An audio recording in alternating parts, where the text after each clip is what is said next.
Okay, now we're doing theories of motivation, which is obviously really connected to emotion. Two sides of a coin, pretty much. They're very linked to each other, as you'll see.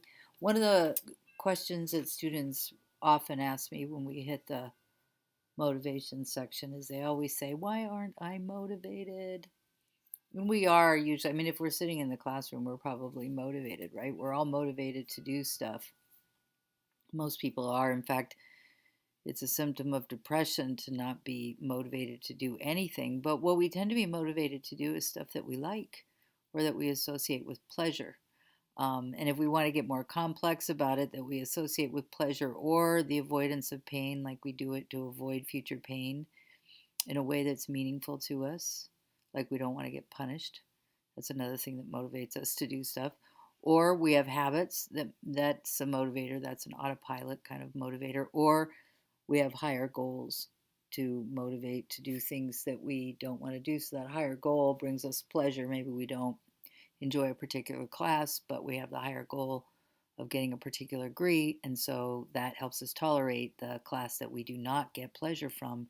If we don't have the higher goal to help us tolerate the class we do not get pleasure from, then we're over here. Makes it way harder to tolerate that class that we don't get pleasure from. This is the stuff that we have a hard time being motivated to do, stuff we don't want to do, that we don't either get enough pleasure from to want to do it, to be drawn to it, for it to be reinforcing, right? Or we don't get enough pain, threat of pain, to get us to do it so that we don't have the pain. Or we get too much pain from it, so it's overwhelming. That's what overwhelm is when we have something is too painful for us to even be willing to do. And then we are also motivated to do stuff that are biological drives, like our needs, breathing, sleeping, going to the bathroom, things like that. So we tend to be pushed to do those. So when people talk about motivation, they're over here, but theories of motivation from a psychological standpoint are really more organized around um, what it is that gets us moving in general, right? So, what gets the human body up and moving toward things, and not just humans, but other live beings as well. And we're basically going to look at 8 major theories of motivation in this new and improved slideshow. 4 of them are biologically based. The next 3 have a cognitive or thinking component, right? And then the next one is a new one I'm adding about personality, about how personality influences our motivations, because we all have personality types. Some of those types have been measured, and of course that aspects of our personality makes us naturally inclined to be motivated to some things or another. And so you can see what you have here is Maslow's hierarchy of needs, which is a humanist motivational theory that we looked at in the first chapter briefly. Here Maslow's saying, Abraham Maslow is saying that we first are motivated by biological needs and the need for safety and security, and then the need for belonging, and then after that, esteem needs and self-actualization needs. So physical needs down here: food, water, safety needs, build a shelter. I like to think about when you go to a desert island, what are the first things that you'll do? You'll get your physical needs met, you'll try to get food or water, then you'll build a shelter. Then you look around and see if anybody else is on the island, and then you might nobody else on the island but a basketball or a soccer ball. So what do? You're there for a long time, and so you start to do things that are based on esteem, like become good at something. You might decide to become really good at fishing, or really good at building a shelter, or really good at building toys to play with, right? And even in a tribe, we start to do this, establish ourselves, establish esteem, um, a certain sense of rank or status we get through esteem. And then Maslow argued that we also have a need to self actualize. Each of us is endowed with inner dreams and ideas and possibilities that we want to experience and live out. This is a cognitive theory moving up in these, right? So cognition influences all the levels, right? It influences food. Eating disorders is a way that our cognition interacts with food. But up here in cognition, we have those ideas and potentialities, your bucket list in life, for example. So Maslow's hierarchy encompasses many of these theories and kind of gives us a blueprint of how to think about it, the biologically based ones and ones that entail cognition that are over here. Okay, so we'll move on. So first we've got instinct theory. This is a biologically based theory, and this is, internally wired processes that are done automatically and that are pre-programmed, like migration, the hunger drive, puberty, cycles, things that happen automatically. So we have instincts and are thought that animals run by instincts. And then we have the question of if humans have instincts, which William James explored back in the 1800s. And he brought forth the idea that there were quite a few instinctual or sort of automatically pre-programmed behaviors that humans had, including attachment, love and play, shame, shyness, and modesty.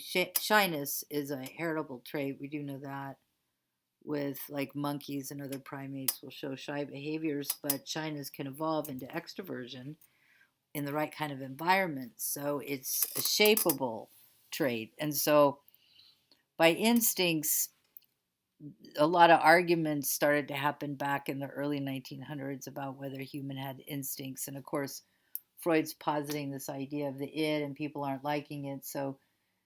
And people would argue that humans can override instincts, and there are more complicating variables that are going on with the human primary biological so-called instincts. And so they started thinking about human biologically driven behaviors as drive reduction theory. A little bit of a shift in thinking. One of the reasons why of calling them drives is because we can consciously choose to interrupt them or get involved with them instead of instincts, so they're not entirely programmed.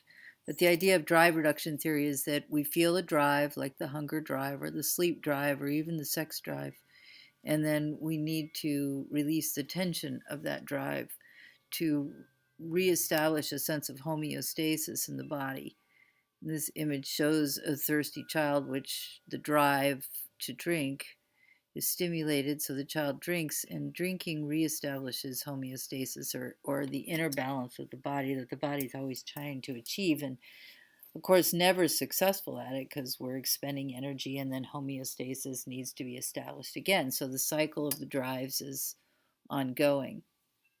So drive reduction is the idea that we have a set of drives, like the sleep drive, hunger drive, thirst drive, and even the drive for fondness and affection that does seem to be in the drive mechanism of the brain. And now, of course, they're checking out the wiring patterns of different kinds of drive mechanisms in the brain. So with drive reduction, for example, eating, this is an example of how, with eating disorders, about how cognition and our thinking patterns can interact with our biological drives in different ways because of our complex cognition. So there's lots of different ways that can show up, and eating disorders is one of them that's obvious, that interfaces with the biological drive for hunger. In the text on motivation, they spend a lot of time on the drive. They go into depth on the drive for hunger and the drive for sexuality as like two topics that they go into in terms of looking at the motivation section, and probably not as much as students would like on the issue of motivation that most intrigues them, which is the issue of procrastination, right? And procrastination, why aren't I motivated to do things I don't want to do that require discipline, is a very specific subtopic within motivation that would really be in the cognitive section that we're going to go to next, right? So the next theory of motivation is a simple one. You've already been exposed to it. Behaviorists studied it a lot, right? And it's incentive theory. This is reinforcements and punishments. This is a great video. You've seen it already in the motion section. If you haven't, check it out. But notice how, we have a primary drive, biological drive of eating. The child was super hungry. They would eat the ice cream rather than make the faces to get the social reinforcement. What's really interesting about this video, in addition to how we probably started laughing watching it because emotions are contagious, is that is that it really reflects how powerful social reinforcements are. Incentives, social incentives, positive social environments are very reinforcing for us. And getting attention and feeling like the child was having an impact on the parents, the feeling of inner power from that was being, two reinforcers, two incentives that we have. This is why sharing a goal with somebody else and talking about it together and trying to help each other meet the goal, working together in a group toward a particular goal. We do this a lot with sports. We don't necessarily do it a lot with other things, say money and stuff like that, but there are groups like that that really helps us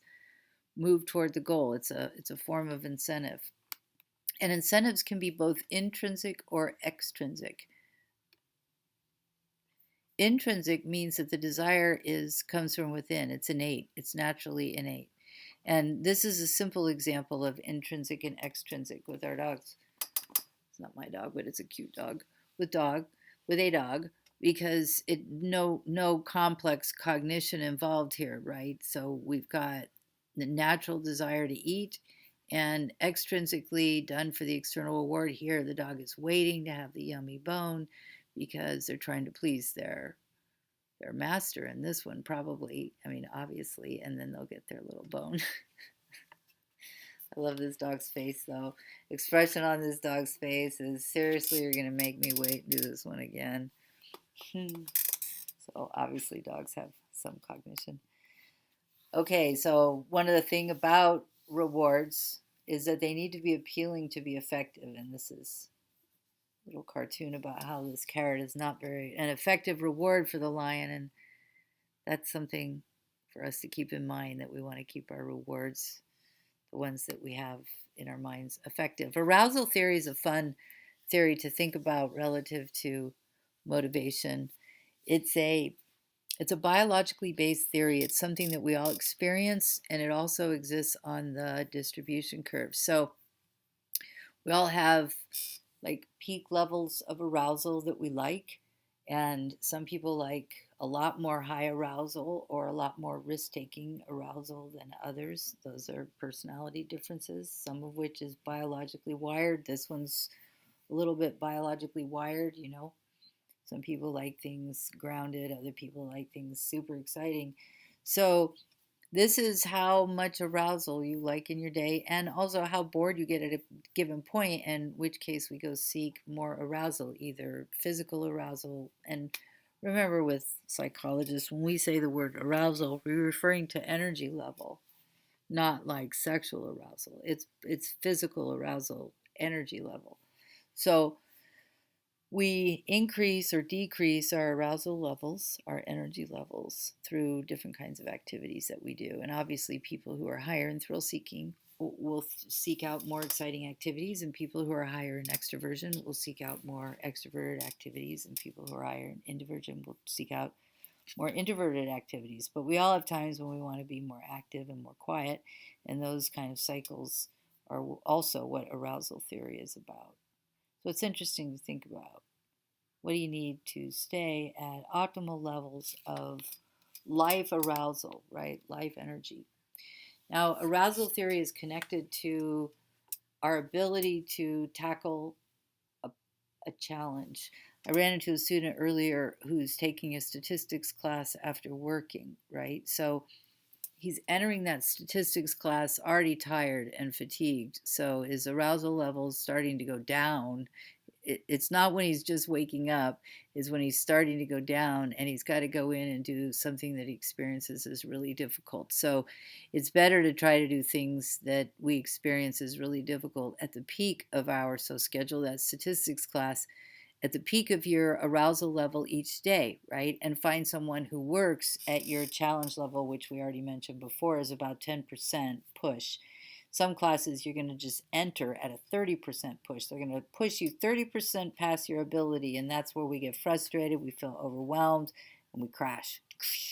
So those are where you want to go find tutors and things like that right away. Just intellectually surmise your environment. Oh, I'm being pushed in this class at this level of my ability. Decide if you can manage that with external supports. Decide what kind of external supports you need, because we certainly have them here, and go get them. so that you can make a conscious decision to succeed there, right? And so you can be aware that if we're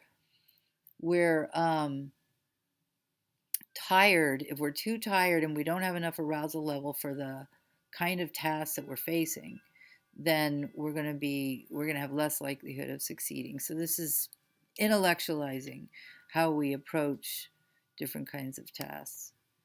So now we're going to add the cognitive component. Those previous theories were fairly straightforward. You're already aware of Maslow's hierarchy of needs, right? And here's some spelled out examples of some of these different kinds of needs. One of the things to notice here is that if people aren't able to get these needs met, they're in a state of crisis to some extent, right? And so being in a state of crisis, if they're hungry or unsafe, insecure, like certain inner city environments, or even if things are torn apart at home and family and things like that, then it's harder to move up here and get these needs met. So it doesn't mean that all this has to be optimal. It means that there has to be a baseline level handled. If a baseline level is handled, then we can move up here and start focusing. And of course, this is college and career and job and where you start to, and all of you have established status in primate society. We would call this rank, how primates establish rank by getting good at things. And we establish it through some more complex processes. But every one of you is already really good at things and better at a bunch of things than me. I know more about psychology because I've studied this a lot, but you've all studied something else that I haven't studied. And so many of you, for example, the vast majority of my students are way better than me technologically.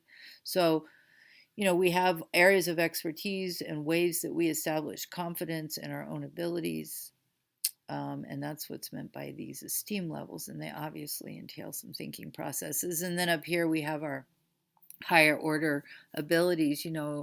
College is considered a higher order education. I got to look up the number of people who are actually in college, the percent in the world right now. But even since psychology was established as a field a couple hundred years ago, we might probably guess maybe 5% or less were in college of the world population back then. So now it's still not going to be a huge percent. I'll find out and let you guys know at the next lecture on learning. But higher ideas, higher living past the basics and moving up into possibility, actualizing possibility. And we have a child painting here, but recently watching a TV show looking at a lot of the great arts and art in Florence and some of the cities in Italy, and just the remarkable things that people can do with their minds and their abilities that are where we want to act creatively in the world. Here's Maslow's hierarchy again.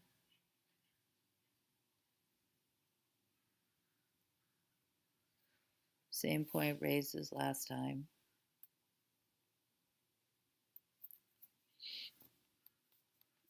Everybody pretty much knows this hierarchy, and you should too. Okay, now we have another cognitive theory, and this one's called expectancy theory. So this is something our mind does all the time, that basically motivational theorists are breaking down into 3 steps. Okay, so this child's raising their hand excitedly to answer the question, and this child is sending out body language of, I do not want to deal with this question. So what might be going on here? And there are 3 key elements here: valence, instrumentality, and expectancy. Okay, so we're going to look at each of these one at a time. They have 2 totally different levels of motivation about whether or not to answer the question, right? Valence is, how important is this to us, right? How important is this situation? If it's of high importance to us, then we say it's of high valence. It's very important. We place a high value on it. A lot of times we might enter a school environment, for example, and it has low valence for us. Say we're tired of school, we don't want to deal with it. We've been doing school a long time and we're just there for extrinsic reasons because of parental pressure or something like that. So we place low valence on our school. It's not really personally valuable to us. And then it can be hard to do school. And yet then we come back a few years later and now we're intrinsically motivated. We know what we want to do. We have a goal, a particular goal set, and suddenly school has an extremely high valence. It's really valuable to us. It's really important to us. So it's amazing how the same context can change radically depending on our internal state and where we are. The second is instrumentality. This is whether or not we think we can do it, right? And if it's important for us, right, to do it. If we're important to the outcome, if we don't think, this is why people don't stop and help sometimes, because they don't think that they're critical to the outcome. They think somebody else might help in that situation, right? So if we think that our role, us playing a role in the situation is extremely important, if we're instrumental to the success of the outcome, like this firefighter here, then we are more motivated to move forward. And then expectancy, and that expectancy is how well we think we can get the outcome that we are hoping to achieve, if we think we can have the desired result. So let's take a look back here at these two kids, right? This is valuable to her, all right, for one thing. It has high valence for her. It's instrumental to something that's important to her, and she thinks she can do it. She has an outcome of, she feels strongly that she can answer the question right. One of these is probably not happening with this one. She probably either, it's not internally valuable to her, it doesn't have a core instrumentality to herself. She doesn't think it's instrumental to her personal success, and she doesn't think that she's instrumental to that class's success. You know, she doesn't see herself as being important to that, to answering the question. And expectancy, she may have a low expectancy of her ability to do it. And it could be any one of these or a combination of all three, right? So you can think about yourself in your own school situation and see what's going there. And of course, we always have the question of what to do if any one of these are low. Like if we need to do something that we don't really find that valuable, how do we handle that? What do we do? So we're back here to intrinsic and extrinsic motivation. And remember last time we had the dog eating food and the dog waiting for the reward so that he could have the treat. Now we're going to have it relative to sort of adding cognition. And so intrinsic is it comes from within, and extrinsic is it's done for internal, external reward. And we do things for both of these reasons. And we do have natural intrinsic motivations, and it's very wise to cultivate them and hopefully make them as much part of your work life as possible in order, other words, to be able to do work that is in alignment with things that you tend to be intrinsically motivated to do. But there's no job that perfectly matches your intrinsic motivations. Intrinsic motivations naturally bring pleasure. You know, you either love to do it because you just love to paint, for example, or you love to do it because you have become good at it and it becomes rewarding to you from that standpoint. There's sort of an internal feedback loop going on about it. And extrinsic is, you know, here, take the paint and I'll give you a grade if you do a painting, or you'll get some kind of reward like praise or um, support if you do a painting. A lot of times we do these for things for a combination of reasons, but by far intrinsic is the most powerful motivator. It's more powerful than rewards. We know that. So this slide just illustrates that people can be doing the same thing and have two totally different motivations or a different combination of motivations. One could be doing it because they love the strategizing and the playfulness of poker, and another could be doing it because they want to try to make money, right? And there could be some kind of combination. Now here's another cognitive theoretical model, and this one comes again from Stanford. We've done a lot of Stanford greats in this one. Carol Dwek, very current, hot model right now, and it's called fixed or growth mindset. And Carol Dweck did a lot of research on students and motivation, and students who were motivated to succeed and in particular tackle challenging problems and continue to grow and develop and take on more complex tasks versus students who just wanted to get the grade. And it's very interesting. There's a big difference. What she found was even succeeding students who were high functioning and got A's could very often have a fixed mindset, and it led to particular kinds of behaviors. They would avoid new challenges, give up on certain kinds of obstacles. Well, this is the classic response to having a fixed mindset.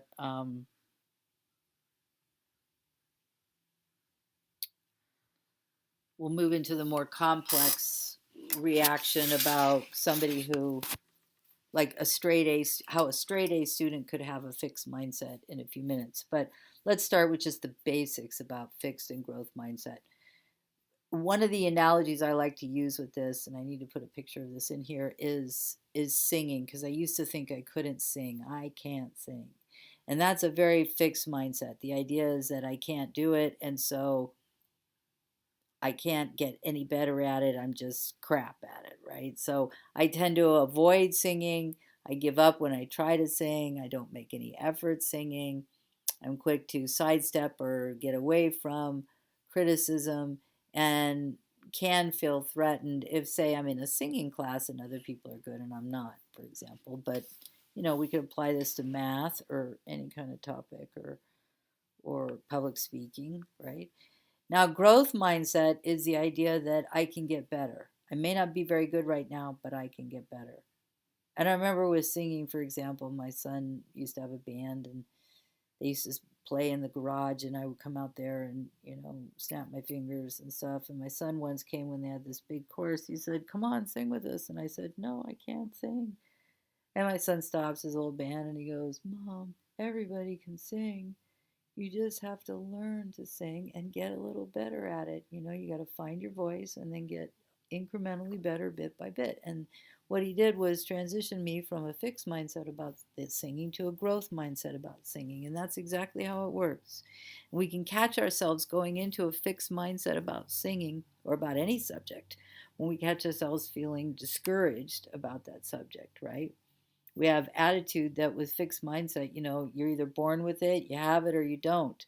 But people who get better at things come up from the mindset that if I put some effort into this, I'll get really good. And something that really connects with me about this is that my husband, who's retired, picked up flying little copters, and little planes and things just a few years ago. And it requires these electronic controls and stuff. And he didn't grow up with video games, so he has no experience with this whatsoever. And so he picks this up, but because he's passionate about flying, he learned it and he approached it with a fierce growth mindset, and he just became amazing at it within a couple of years. I mean, it's just remarkable. And we know, for example, that I could think right now that I can't play cello, so forget it. Or I can think, you know what, I can't play cello, but I could get a lot better at it than I am now. And within 5 years of practice, I'd be a lot better at almost all the people around me. So we can go a long way with a growth mindset. So when we face challenges with a fixed mindset, we tend to give up. In psychology, we refer this as learned helplessness, right? So this can often happen when somebody faces a hard class like anatomy or math. It's like, oh my gosh, this is so hard, I give up. And what we want to do instead is figure out, okay, what do I need to succeed, right? How do I manage to help myself succeed in this class? What are the supports I need? We're vulnerable to giving up effort instead of, this is a real interesting mindset piece here, this idea of effort, because we can easily think that if we're not automatically good at something, then we aren't meant to do it. And Dwek points out how this can be something that is a vulnerability to people in relationships. They can come across some hard times in their relationships and they can make the assumption, oh, it must not be meant to be because we're coming across hard times. Now, that's not saying that, you should move through an infinite number of hard times in a relationship, but it's certainly saying that she's saying let's shift over to a growth mindset in relationships and realize that one of the factors of relationships is that both parties are going to need to grow and evolve and change. We're not people who are, we're people who are, and people who are becoming at the same time. We're always going through that process. That's part of why homeostasis from a biological standpoint is needed, but it's also going on cognitively. So when we're in a fixed mindset, we get defensive about things. When we're in a growth mindset, we're less defensive because we're a little gentler with ourselves with the recognition that it's okay not to be perfect. We can grow. And I hope that some of you are approaching the feedback I give you on your writings from this standpoint, because you're not supposed to be coming into this class already mastered high level college writing perfectly. You're supposed to be coming into this class developing that skill, and as you move along, you master that. And we obviously think it'll take you about 4 years to master that. So I am giving you feedback designed to help you get to that level of mastery. Now, some of you who return to college and things like that, you have mastered it. And of course, I'm hoping to see it reflected. And sometimes we don't reflect it because we're rushed or things like that. But this is the vein in which I give you feedback. And then when we hit others, we hit setbacks, we can blame others or say, the teacher's lousy, as compared to, okay, how am I going to make this happen for myself? Step into a powerful position. This is Carol Dwek from Stanford, another Stanford great. We've had Paul Ekman, who I think, I can't remember if Paul was UCLA or Stanford, but Paul Ekman with Emotion, Robert Sapolsky from Stanford. Now we have Carol Dweck, still at Stanford, still massive, still huge, one of the leading persons on motivation theory. So, and a lead theory, this is a lead theory being discussed today, just now entering the textbooks, which is great because it's so powerful. It's not often a new theory of motivation enters the textbooks. So, Carol Dweck, The Power of Believing That You Can Improve, worth watching. Here's some suggested ways of thinking. Remember the Navy SEALs and the power of thought? Some suggested ways of thinking when you find yourself moving into a fixed mindset. You can take a look and reflect on that stage. How can I get this right? How can I grow? What can help me grow? Who can help me grow? Who can support me in my effort to grow? Just flat out going for determination. And along those same lines, a wonderful reframing of failure by Michael Jordan, totally worth watching. This very short, less than 60-second video commercial Michael Jordan did on failure. Now, our last segment of examining motivation theory, and we're just glancing at this subject, but wanting to introduce you to some basic theoretical models through which we analyze what gets people moving and doing things. And that's personality. And the Big Five personality matrix is the most studied. This is the dominant personality matrix used for human personality theory and profiling. Each of these, extroversion, agreeableness, conscientiousness, neuroticism, and open to experience, is correlated with a bunch of other things. And you can see here what some of the correlates of low scores and some of the correlates of high scores. But these 5 dimensions do seem to have a strong biological component. They're at least what we've studied that we know of a very strong biological component. In other words, people are wired to be somewhere on the distribution curve in terms of these.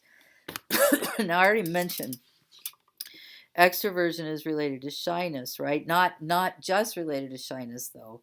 It's also related to the preference to process stimuli internally as compared to externally. So it's not just shyness.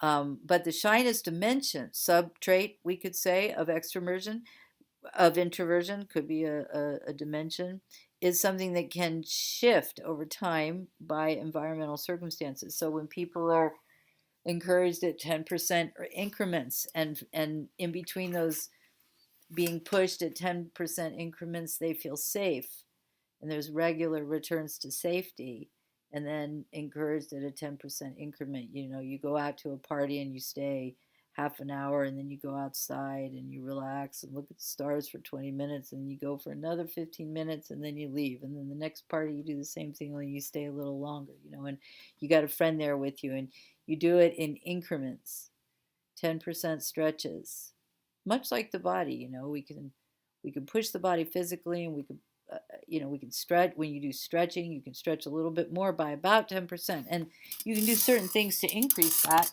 temporarily, right? But most of the time for steady improvement, it's at the 10% level, and that's kind of how you want to push yourself. All right, so one of the things that really influences our motivation. Extroverts are motivated to go out and be with other people. Introverts are motivated to spend more time quietly. Agreeableness. Agreeable people tend to be more, they care and are more motivated to foster positive relationships. Low agreeable people don't put much energy into fostering positive relationships.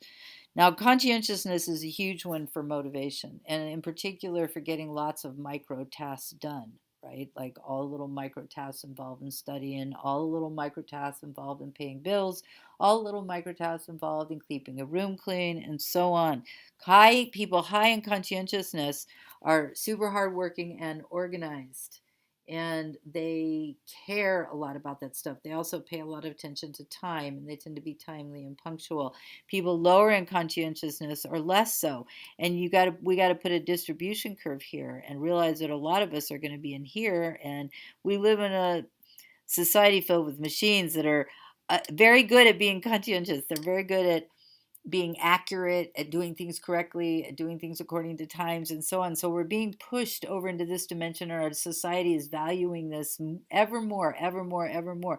And so probably do you. You want to see self-discipline out of yourself. Well, self-discipline, once again, grows in 10% increments, just like the rest of your body, because it's actually strengthening neural structures in your prefrontal lobes to get yourself to do that stuff you don't want to do, right? People who are already highly conscientious, it's a lot easier for them to balance their checkbook than people who are lower in conscientiousness and have some of these other kinds of traits too that combined with low conscientiousness makes them really want to avoid that checkbook, right? So like being extroverted and being open to new experiences makes things like open to new experiences will make things like mundane tasks like keeping your checkbook balanced one of those things that you don't enjoy doing. So now, whereas people who are high in conscientiousness probably like it, it gives them a feeling of satisfaction. It fits with their personality. You see what I mean? So your personality traits can work for or against you in terms of some of the things that you need to get done for a really fruitful life. Being aware of that and how to work with those personality traits to offset some of the negatives, because all of them have positives and all of them have negatives, and every single combination have positive and negatives.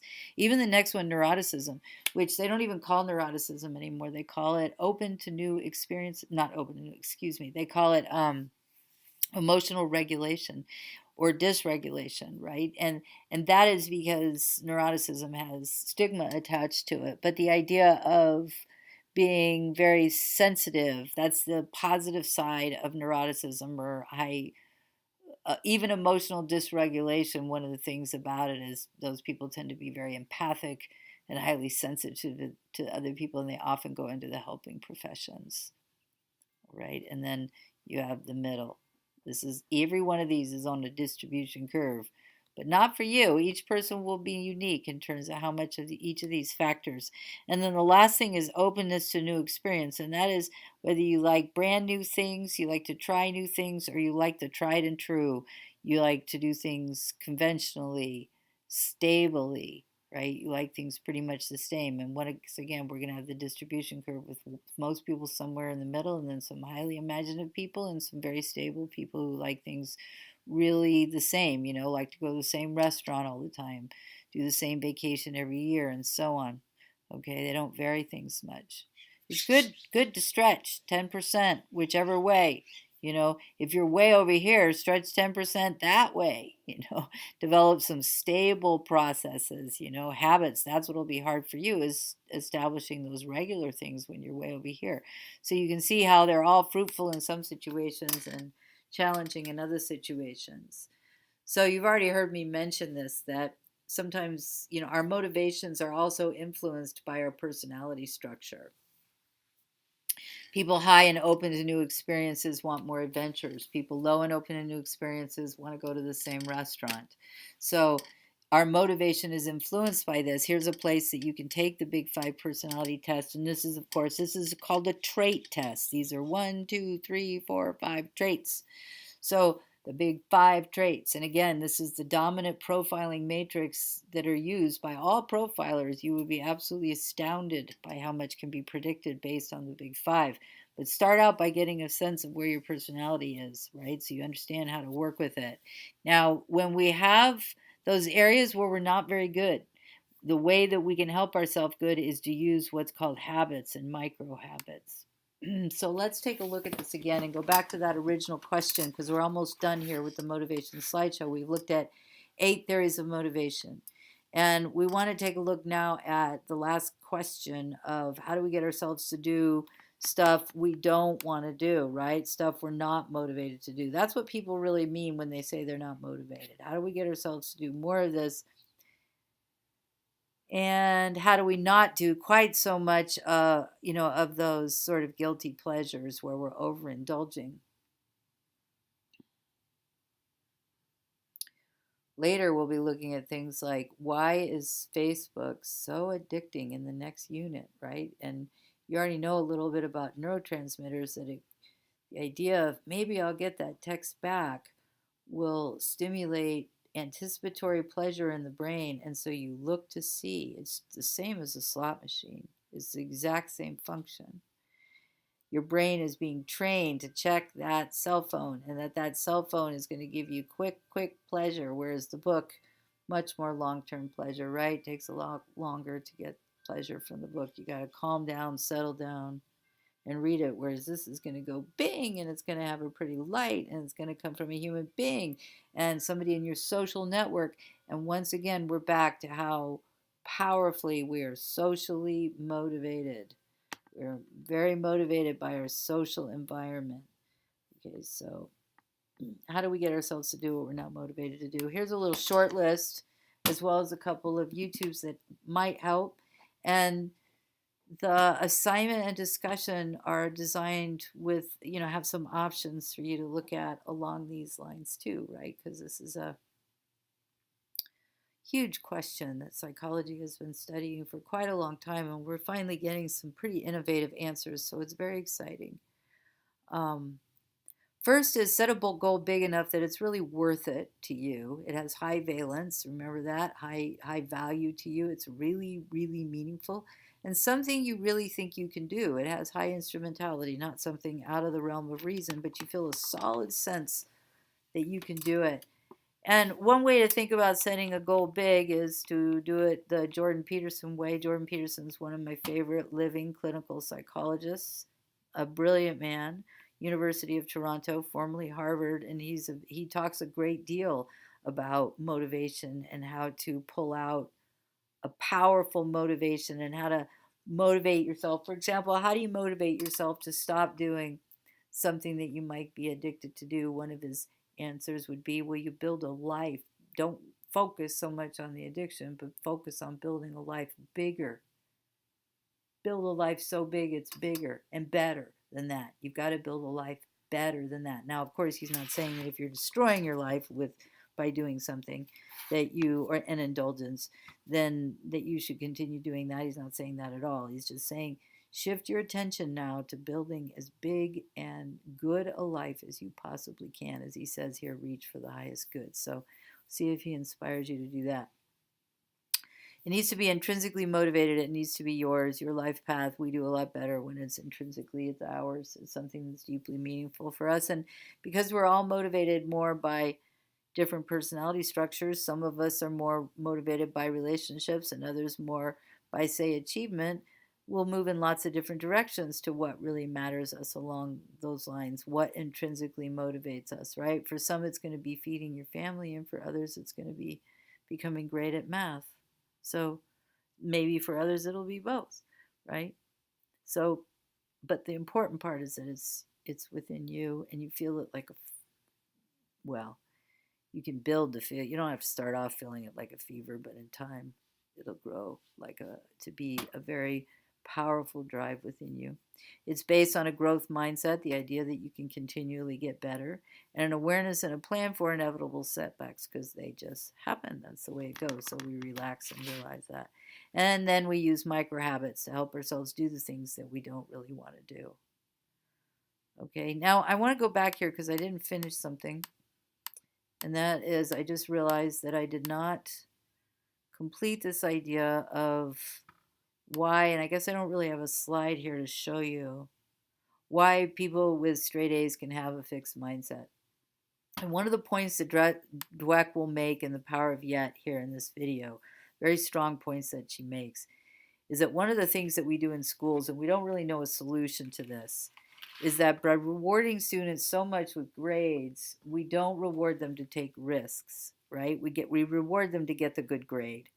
So students are focused on doing whatever they need to do to get the good grade instead of really to get better, right? Sometimes getting better and ways to get better doesn't necessarily the same as getting the best grade.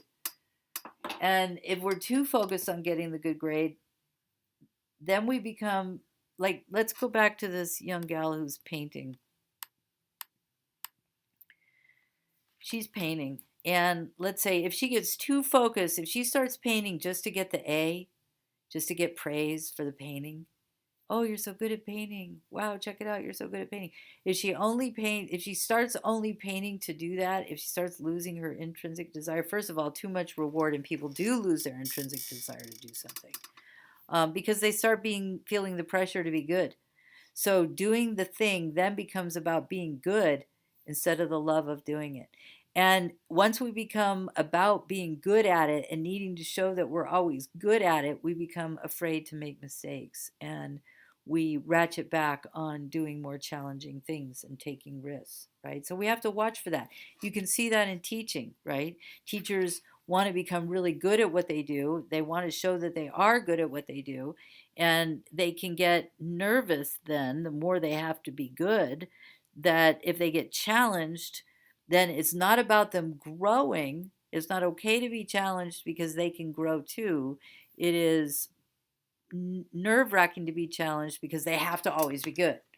So this is Dweck's point. We don't want to get ourselves stuck with this idea that we have to always be good. We want to be as good as we can possibly be, but we also want to realize that at the same time we're always growing, and that makes challenges and change less threatening and helps us be willing to take greater risks. All right, that's it, everybody. Hope you have a great day and, get motivated.